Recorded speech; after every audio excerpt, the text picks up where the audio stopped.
that right?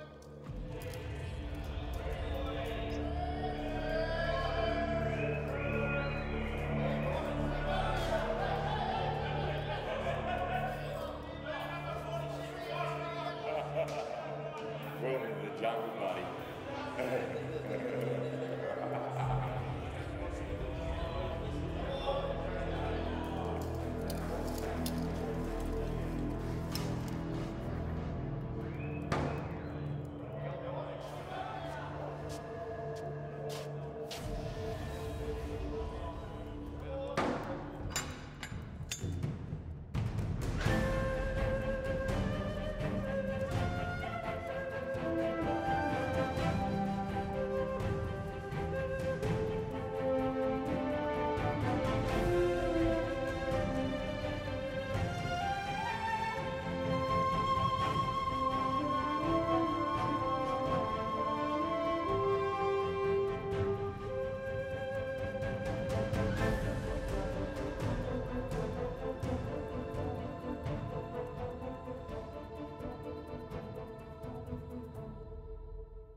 Absolute novice, aren't you? Make someone a good wife one day when you figure out which way the bucket faces.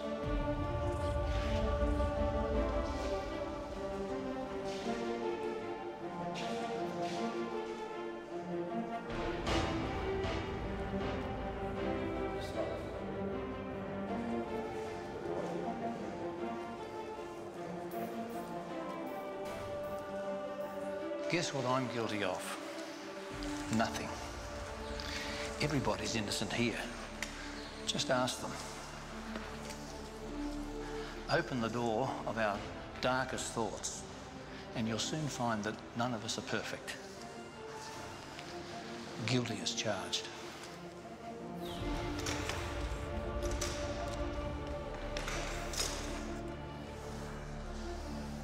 You know, collectively, we've made the world a very unsafe place. Wars, disease, even ourselves. What don't we need saving from? Even the earth throws tragedies at us.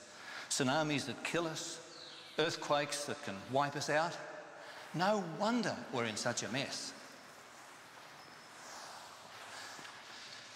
News travels fast in a place like this. Imagine hearing one day about a new arrival, an inmate fresh from the world beyond the concrete walls. That's no big news. You know how it goes. There's one born every minute. The thing is, this time, instead of just claiming to be innocent, he actually is. And here's the real twist. The judge, the jury, the whole universe, everyone knows it.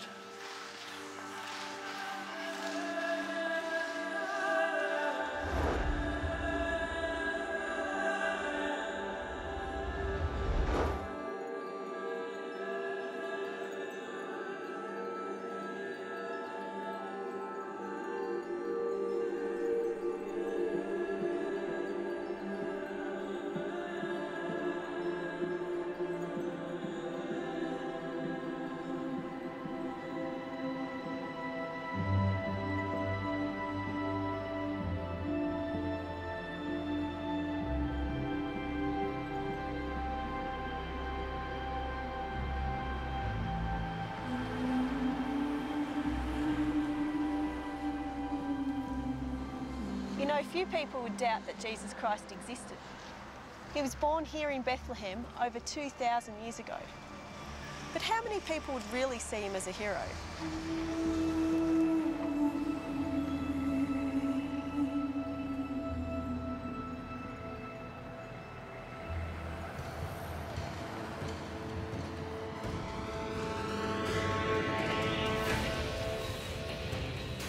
If you've ever tried to slip into a pair of tights in a phone booth, then you know this hero caper is harder than it looks.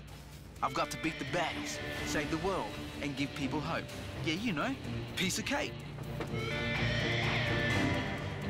I'm in San Diego, California, just around the corner from the biggest comic and popular arts convention in the world, Comic-Con International.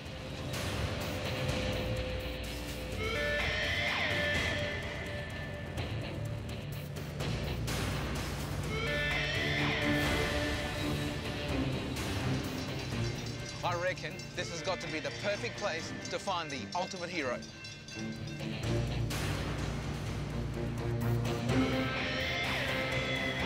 Man, this place is absolutely huge. What makes this event so big, so popular here?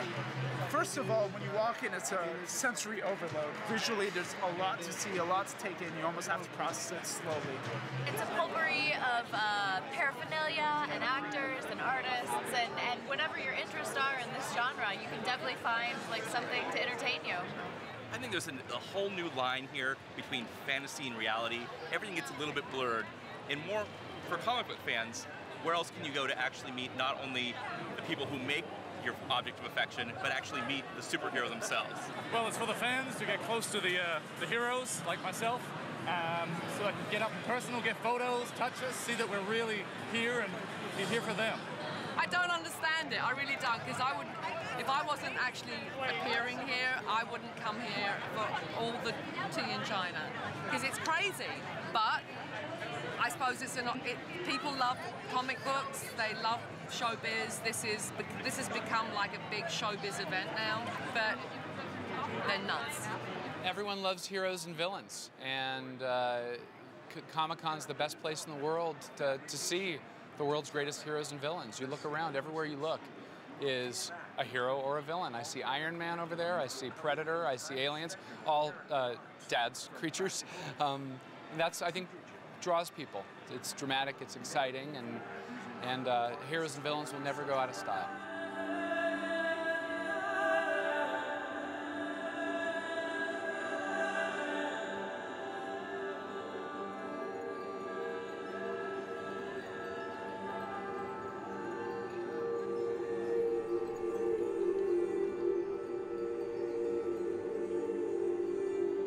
The story of Jesus has been immortalised in Christmas carols and nativity scenes. This is the Church of the Nativity in Bethlehem, built on the very spot where it's believed Jesus was born. Did you know that according to the Bible, the very time, location and circumstance of Jesus' birth fulfilled multiple prophecies? And let's not forget the virgin birth. According to the Bible, Jesus' mother was human, but he was conceived of the Holy Spirit. He certainly had all the hallmarks of a hero in the making.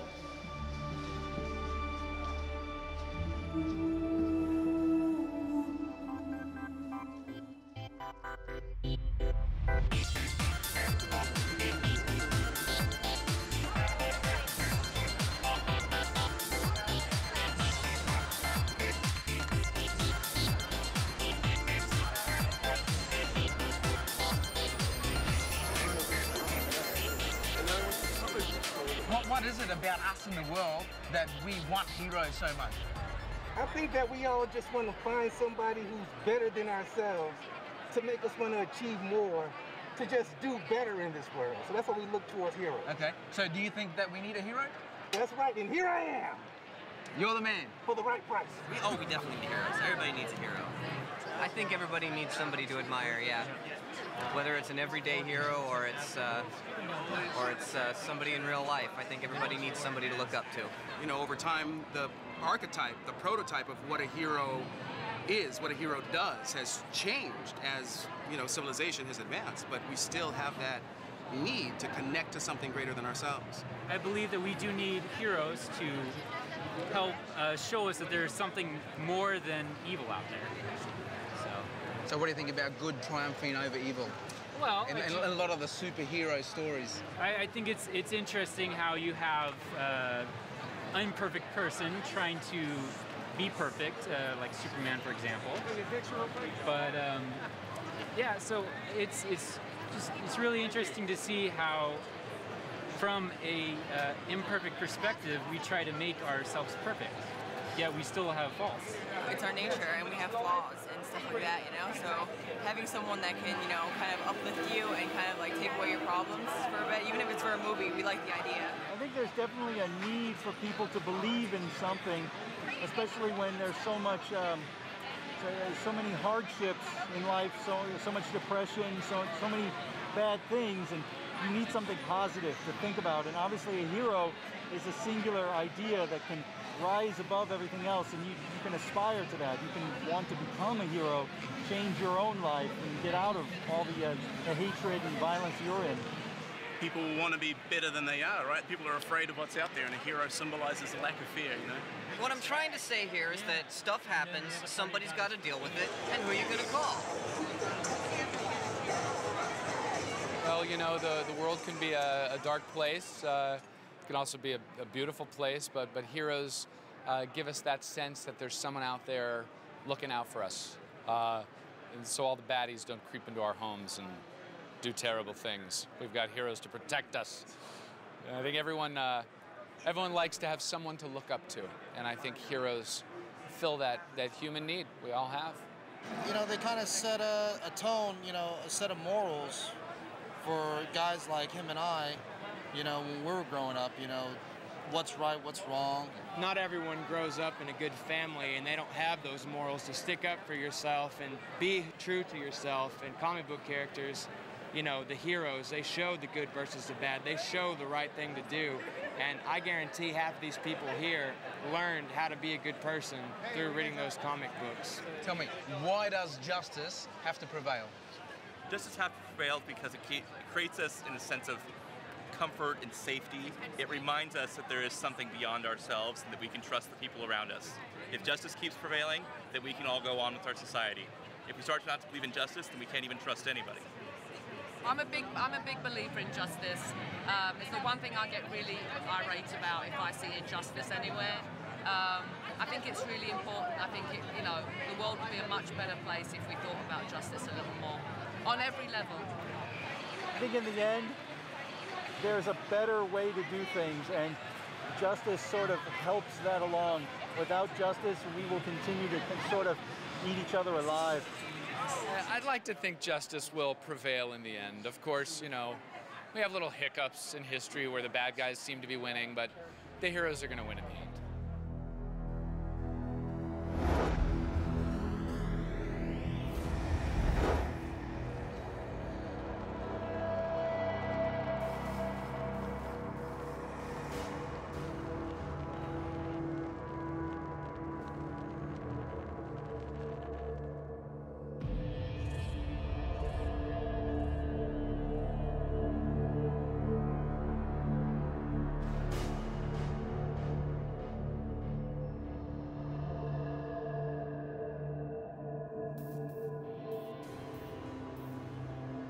They say that this inmate had it all.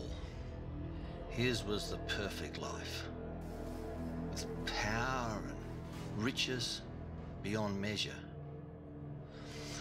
They say that all he had to do was speak the word, and it was done.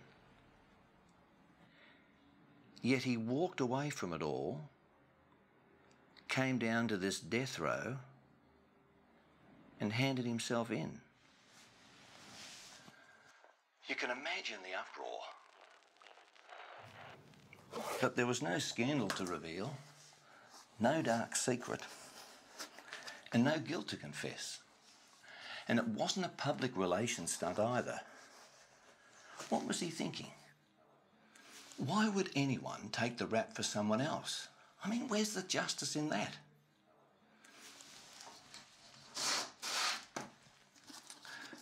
From what I've read, he made himself nothing and took on the very nature of a servant. Being made in human likeness and being found in the appearance as a man, he humbled himself and became obedient to death, even death on a cross. If it had been me, I would have stayed up there. What does that tell you about God's character? Is this the hallmark of a selfish God who's keeping something from us? Or a God giving up everything, even his own son, to save us? Love does some incredible things.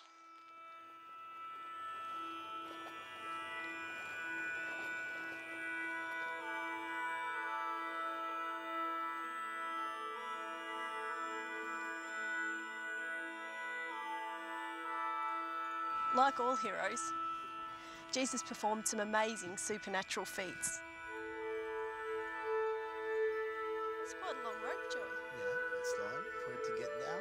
Very good. Now what you want to do is you want to cough up to the left hand some of the nylon and slowly for it not to get tangled. You know, Jesus once told his disciples, after they'd been fishing all night and caught nothing, to go back out on the water and to cast their nets out on the other side of the boat. The net instantly filled with fish. That's pretty amazing. Very good. Now I'm going to help you in this. You're going to put your hand 90 degrees. That's it.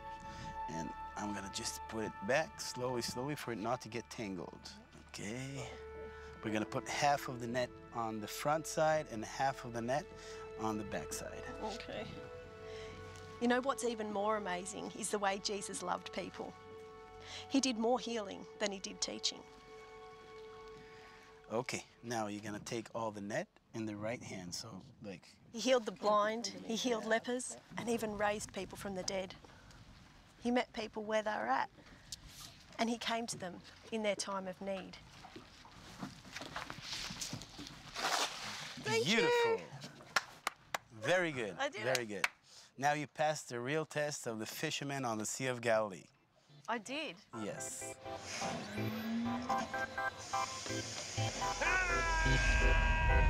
Faster. You're gonna have to do faster than that. You're gonna be tipping. Three suckers. What are some of the characteristics of a hero that you would particularly admire? Like Jesus. Like, they make you feel good and protected, and they do their job, and he's just, you know, an all-powerful, like, figure to people to feel comfort and joy and love and just, like, all the things that make life beautiful. Honor? Is that the will to sacrifice? Yeah, definitely. Okay. The will to sacrifice? Bravery. Bravery. Noble. Noble. Strength and power, and Probably personal security, if you would say. At least on the superhero side of themselves. I mean, the superhero thing I don't understand at all. I really don't. But unless you believe in what that person stands for ethically, you know, and you want to be like that or follow those ethics. But as far as dressing up as whatever you're supposed to be, I don't get it, actually. Anyone that chooses to do the right thing, even when the hardships around them are forcing them to do the wrong thing, they still fight and persevere to do the right thing. That's the hero everyone should be aspiring to. Sure. We can believe in someone, like a figure, someone who can represent, you know, the goodness that's left in the world, in a world that we can see that it's going, you know, kind of downhill, like all the crime and all the stuff. We can look to one person to like give us hope and inspiration.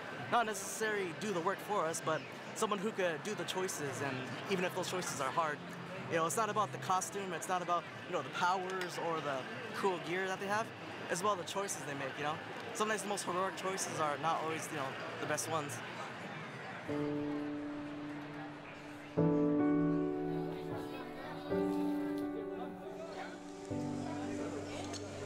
You're finished? Okay, go. This is good. Yum.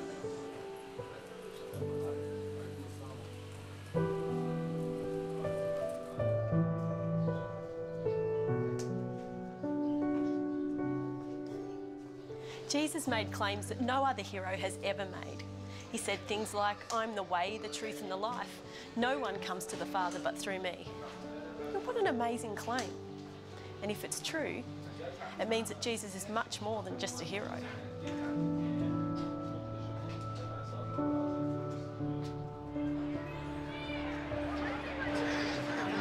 I've been thinking about this superhero thing. Sure, they can cut in the comic book world, but what about the real world? Because I'm pretty much very human, I don't really have much weaknesses besides a normal human. Other than that, I'm allergic to fish, but I guess that's my weakness.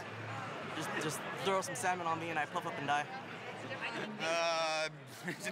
He's pretty much nothing but weaknesses in a way. Like, he's arrogant and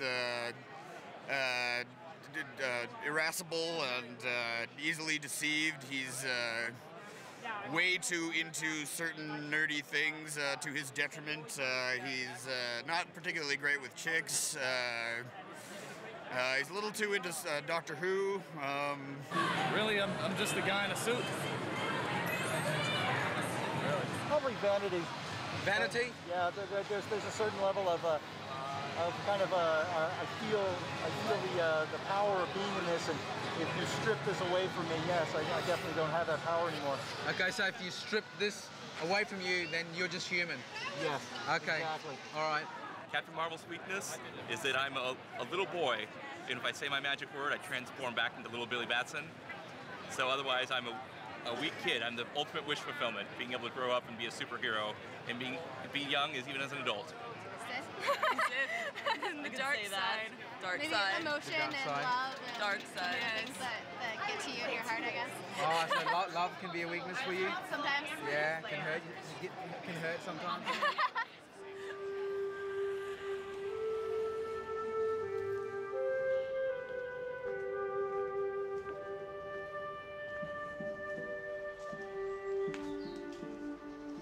You know, Jesus' weakness, his one fatal flaw, was that he loved, and he left his heart unguarded.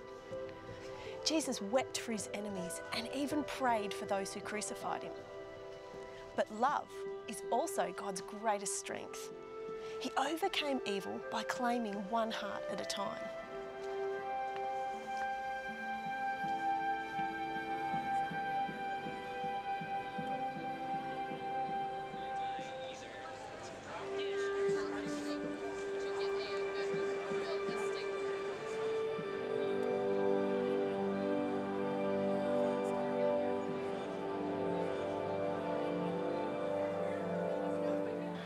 So we're the real heroes. Those perfectly selfless characters who give it all to save us. Well, they're not down there. In fact, whether in fiction or reality, that ideal seems pretty slippery. Even among the best of us, if we're honest, it's a standard that we can't possibly live up to.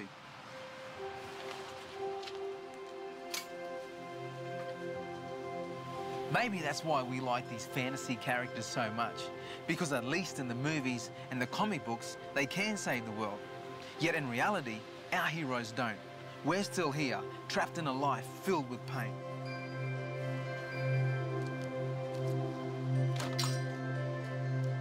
So much for superheroes.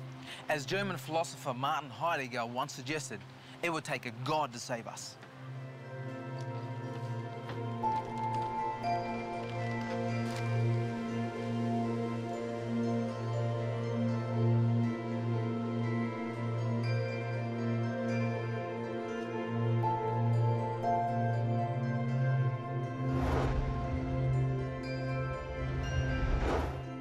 What sets Jesus apart from all the other heroes is that he's real.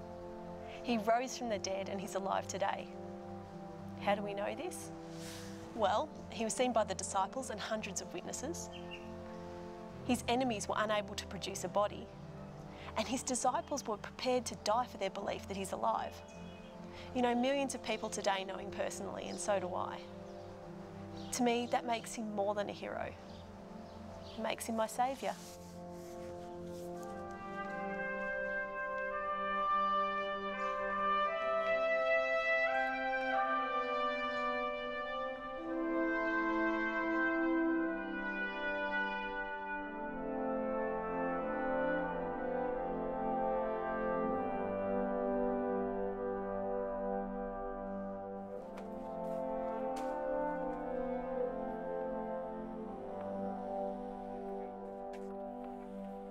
Is asking God to save us too much to ask? Yes, it is. way too much to ask, but he did it anyway. Superman, Wonder Woman, Spider-Man, even if they were real, could only save you from physical danger. But what about guilt, heartache, loneliness, and death? Who's going to save you from yourself? Who's going to provide hope for life beyond the grave? That takes more than a hero. It takes a saviour. Someone who goes beyond leaping tall buildings in a single bound. Someone willing to make the big sacrifices, to give their life to save the world, defeat the enemy, and give us all hope. You know, blood is the symbol of life. And Jesus gave his blood so that we could live beyond the inevitable death our world imprisons us with. He was willing to take a punishment he didn't deserve so that we could have a life we can't even imagine. For God so loved the world that he gave his only Son, and whoever believes in him won't die, but will have life forever. That's epic. Imagine a life without heartache. Imagine a life without loneliness. Imagine a life where you had fulfillment, meaning and purpose. A life you lived forever. That's what he meant when he said, I've come that they may have life and have it to the full. And do you know the best part of the story? It's true. And it can be mine and yours. All we have to do is to accept the sacrifice. Now, that's a hero I can believe in.